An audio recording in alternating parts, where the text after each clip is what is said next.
자, 한번 시작해 보도록 하겠습니다. 자, 188쪽이고요. 우리 쭉 넘어서 1차 세계대전 이야기를 한번 해보도록 하겠고, 그 이후에 질서를 쭉 하다 보면은 이제 우리가 이번 학기에 배워야 될 세계사 내용이 전부 끝이 날 것 같습니다. 구체적으로 좀 시간적인 흐름을 좀 먼저 말씀드려보면은, 이렇게 1차 세계대전을 보고 나서 그 이후에 어떤 세계 질서가 형성이 되는데, 여러 민주주의와 함께 여러 혁명들, 그리고 추가적으로 2차 세계대전과 그리고 그 뒤에 이어지는 냉전체제, 이렇게까지 쭉 진행되면은 우리 제가 배워야 될 세계사 내용은 전부 다 끝이 나게 되는데, 자, 그러면은 먼저 여기 있는 1차 세계대전 이야기를 한번 먼저 보도록 하겠습니다. 자, 순서는요, 188쪽에 내려와서 1차 세계대전이 왜 이렇게 발생을 하게 되는지 배경과 그 다음에 이제 전쟁이 발발해서 전개 과정, 그리고 그 뒤에 누가 패전국이 됐는지, 누가 승전국이 됐는지, 추가적으로 그 이후에 세계 질서는 어떻게 편성이 되었는지를 한번 우리가 쭉 살펴보도록 하겠습니다. 서양에서는 참 이 1차 세계대전과 2차 세계대전을 배경으로 해서 만든 영화들이 되게 많이 등장을 하죠. 특히나 1차 세계대전보다는 2차 세계대전에 많은 매체나 드라마, 영화 이런 것들이 집중이 되는 모습을 우리가 많이 살펴볼 수 있는데, 보다 더 중요한 사건은 아마 여기는 이제 1차 세계대전이지 않을까 싶어요.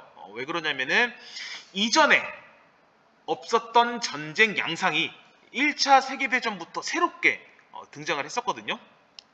그러면은 한번 이 1차 세계대전 이야기를 한번 보도록 하겠습니다. 자, 배경으로 먼저 가보시면요, 이미 우리가 수행평가 내용이었죠. 그 제국주의, 즉 제국주의 시대 때 여러 국가들이 영토 확보, 즉 유럽 열강들이 영토 확보를 하는 과정에서 서로 대립을 하고 있었습니다. 그래서 뭐 아프리카에서는 뭐 파쇼다 사건이나 모로코 사건 등을 비롯해서 이미 뭐 영국, 프랑스, 독일을 비롯한 여러 국가들이 대립을 하고 있었어요. 그래서 제가 그때 말씀드리긴 했었는데, 이미 1차 세계대전은 예견된 결과다 라고 제가 말씀을 드렸던 게 기억이 나요. 자, 그때 맞춰서 서로 이해관계가 비슷한 국가들끼리 동맹을 맺기 시작을 하는데, 자, 두 번째 줄부터 한번 와볼게요. 자, 두 번째 줄부터 보시면은 독일은 오랜 경쟁 상대인 프랑스를 견제하기 위해서 오스트리아, 이탈리아, 이렇게 독일, 오스트리아, 이탈리아의 3국 동맹이 형성이 됩니다. 이에 대항하기 위해서 추가적으로 영국은요, 프랑스와 러시아를 끌어들여서 3국 협상을 맺게 돼서 서로 대립을 하게 되는데, 이와 같이 여기 있는 3국 동맹과 3국 동맹국, 독일, 오스트리아, 이탈리아, 그리고 프랑스, 러시아, 영국을 비롯한 3국 협상국들이 충돌을 하면서 가장 큰 1차 세계대전의 배경이 되었습니다. 자, 추가적으로 그 다음 줄에 보시면은 발칸반도 이야기가 있는데, 자, 발칸반도는요, 별명의 유럽의 화약고라는 별명을 얻었었거든요. 유럽의 화약고. 자, 그만큼 엄청난 대립에 휩싸인 지역이었습니다. 자, 발칸반도라고 하면은 동유럽에 있는 이쪽 지역이거든요. 자, 여기가 발칸반도인데, 왜 이렇게 얘네들이 대립이 심하냐면은 과거 보시면 여기는 이제 과거 오스만 제국에게 지배를 받고 있었다가 서로 독립국을 형성된 신세 국가들이었는데, 자, 한 국가의 지배를 받다 보니까 여러 민족, 종교, 문화들이 어우러져서 살고 있던 국가들이었어요. 그래서 굉장한 대립과 분쟁이 많았던 지역이었거든요.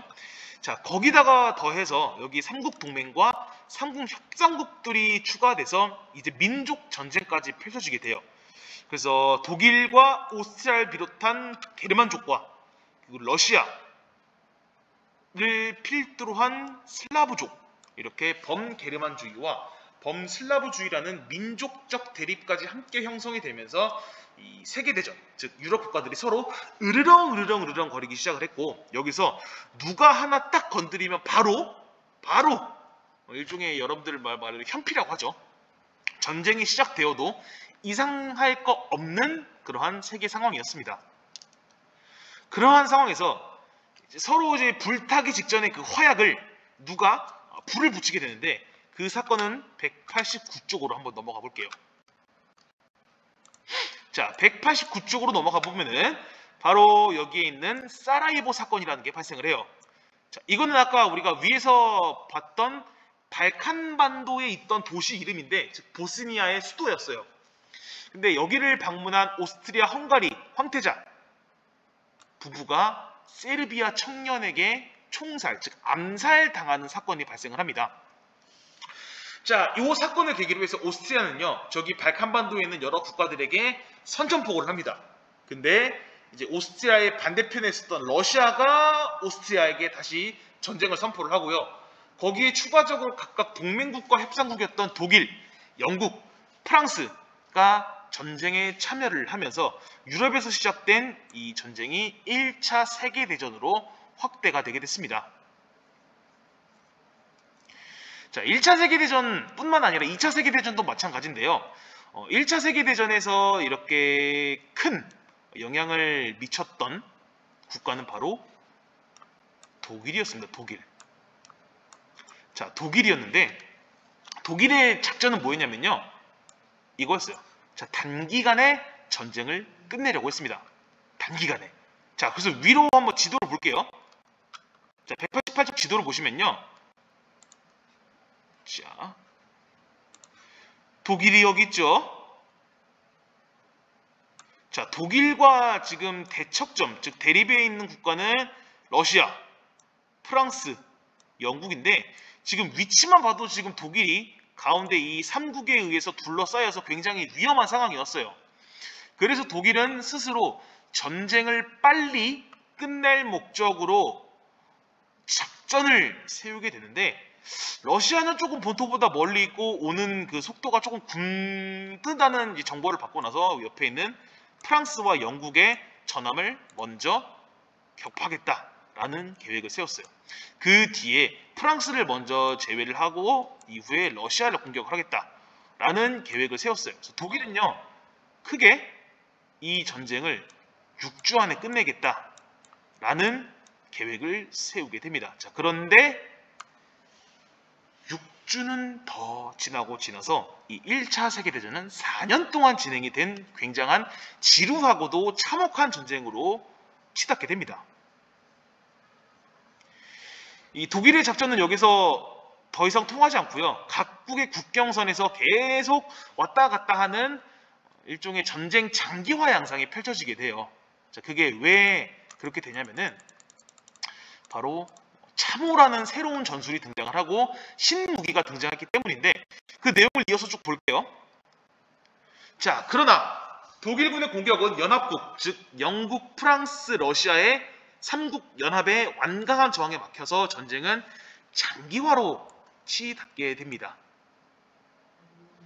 자, 그러다가 이 독일은요, 실제로 이제 그 러시아 방면으로 진출을 해서 많은 피해를 입혀요. 근데 이 러시아가 중간에 전쟁을 중단을 하는데요. 왜 그러냐면은 중간에 러시아가 그 내부에서 2월 혁명이 발생을 해요.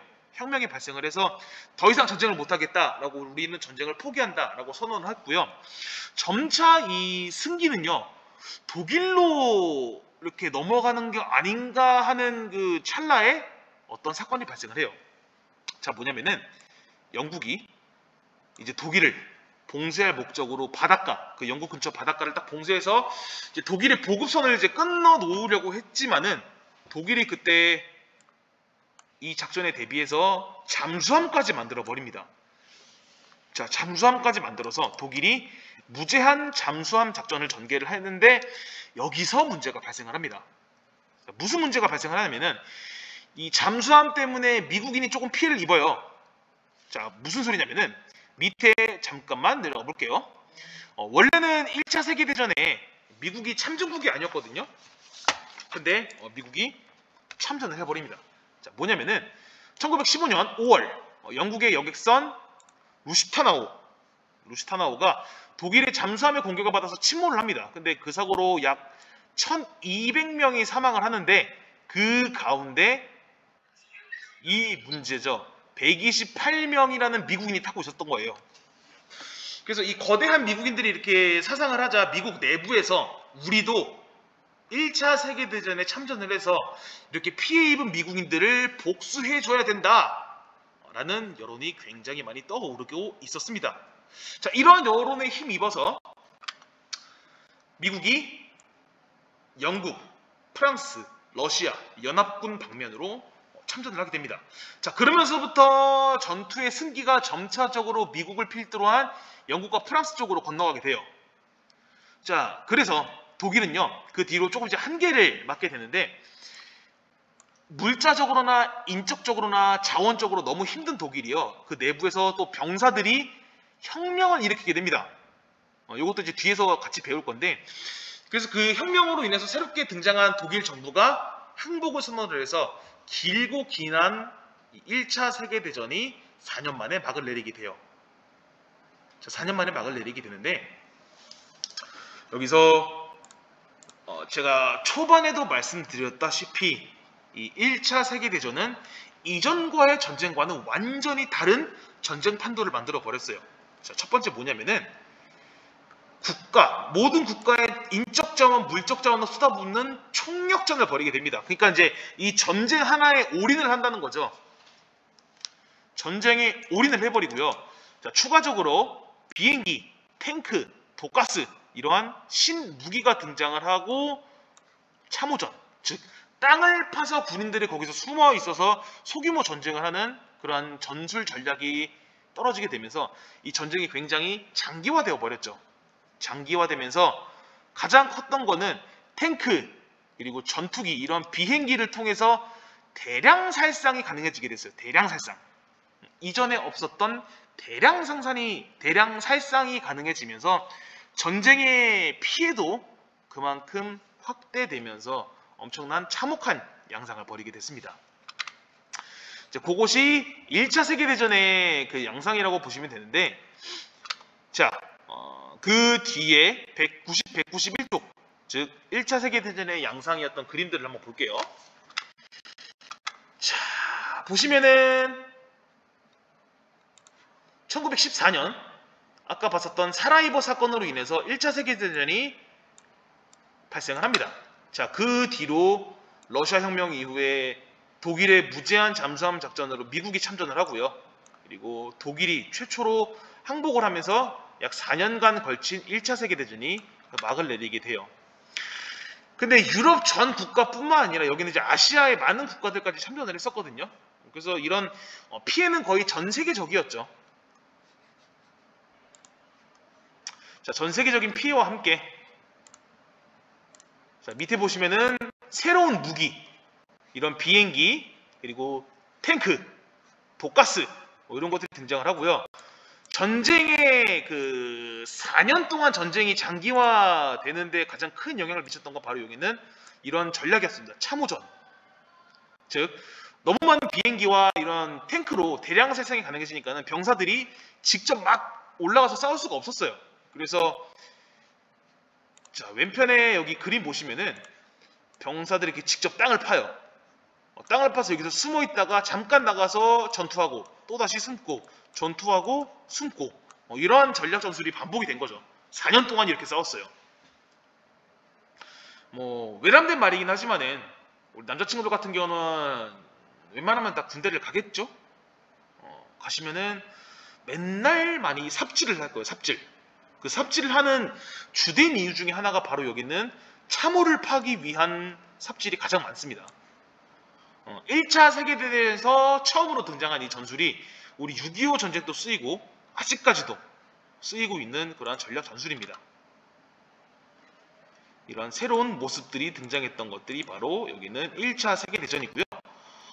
자, 다음으로 넘어가 보면은 총력전이란 말이 나오죠.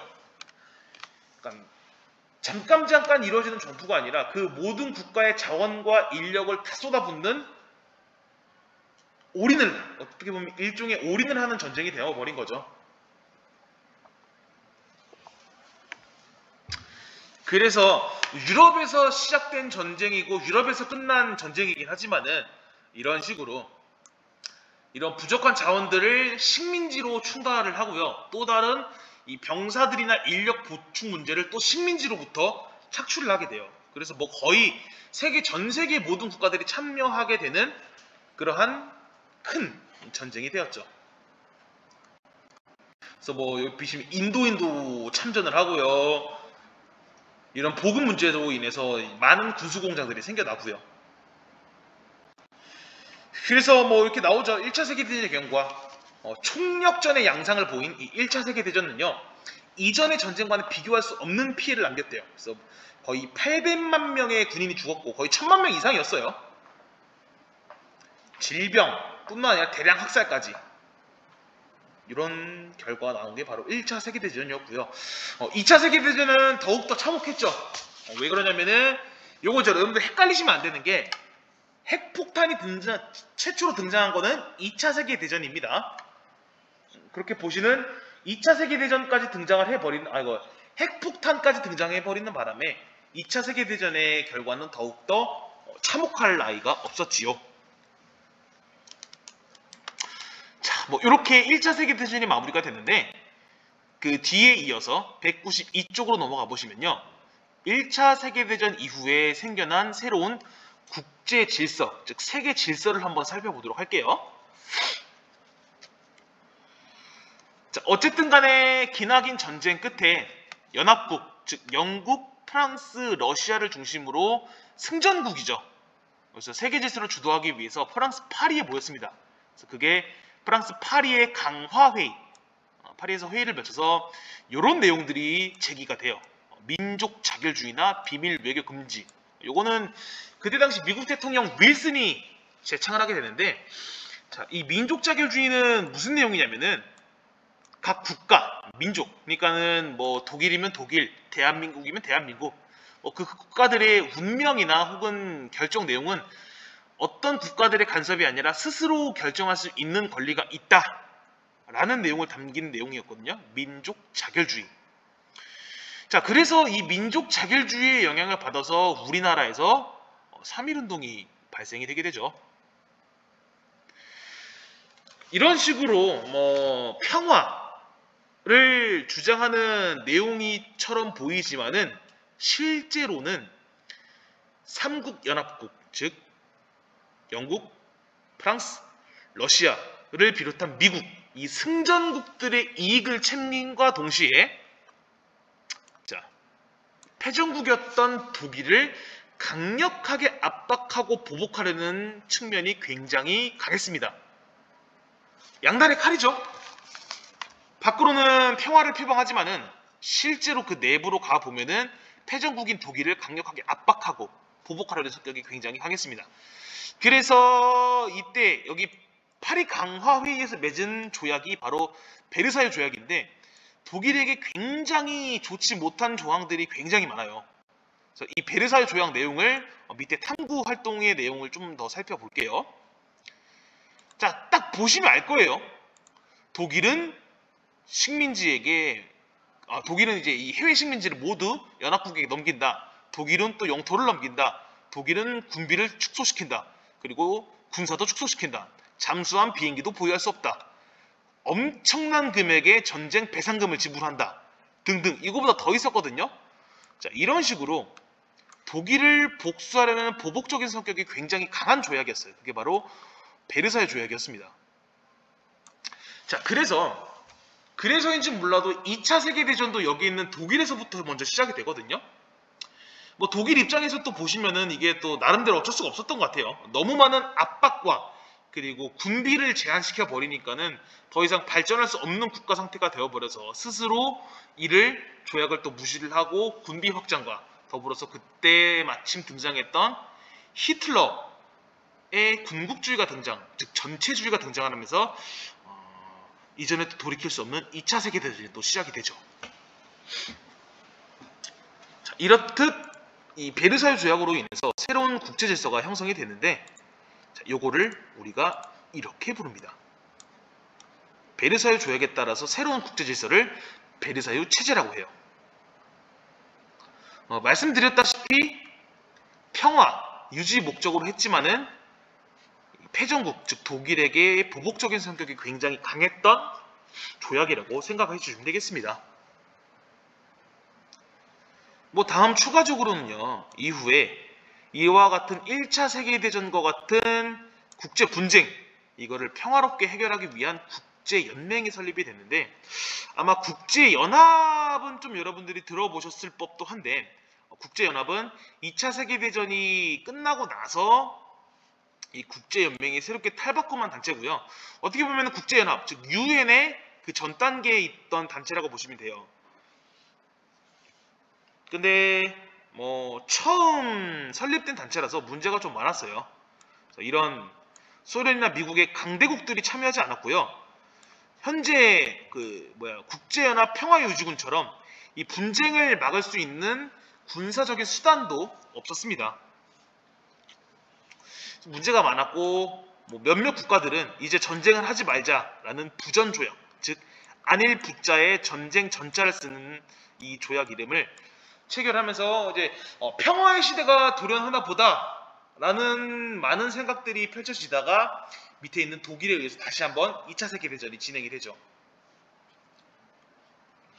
여기까지가 이제 1차 세계대전 이후의 그 질서 과정이었고요. 뭐 이제 193쪽으로 넘어가면은 그나마 다행이었던 건 1차 세계대전이 지나고 나서 많은 민주주의 국가들이 등장을 해요. 심지어 독일 그리고 여러 동유럽 국가들에서도 민주공화국이 탄생을 하면서 바뀐 모습이 바로 이거죠. 재산과 성별, 즉 이제 남녀노소를 구별하지 않고 모든 사람들에게 투표권을 부여하기 시작을 합니다. 자, 이렇듯 유럽과 동시에 아메리카, 즉 미국 대륙은요, 이런 민주주의 확산이나 정치 발전이 확실히 동양보다는 뭐 빠르면 100년 정도가 더 빠르다는 느낌이 이런 말이에요. 자, 밑에 내용은요, 이미 이전에 1차 세계대전 전부터 미국은 뭐 세계 최대 강국으로 이미 우뚝 서 있었습니다. 근데 1차 세계대전을 통해서 가장 큰 이득을 본 아시아 국가가 바로 일본이었습니다.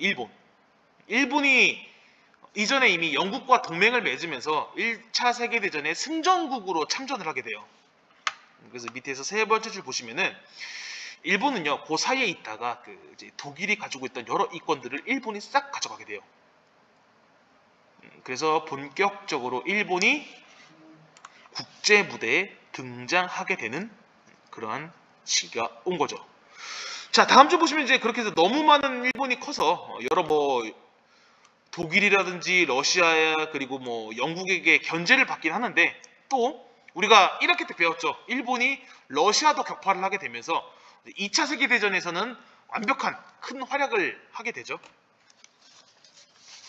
그래서 이런 끝없는 분쟁과 전쟁 속에서 새롭게 형성된 질서가 바로 베르사유 체제다라고 보시면 되겠습니다. 자, 그래서 뭔가 내용은 많은 것 같지만은 시기적으로 보시면은 1914년부터 1918년 그 사이에 진행된 1차 세계대전의 배경과 전쟁 과정, 그리고 그 뒤에 이어지는 세계 질서인 베르사유 체제를 이렇게 살펴보았습니다. 이렇게 해서 1차 세계대전을 좀 이제 마무리하고요.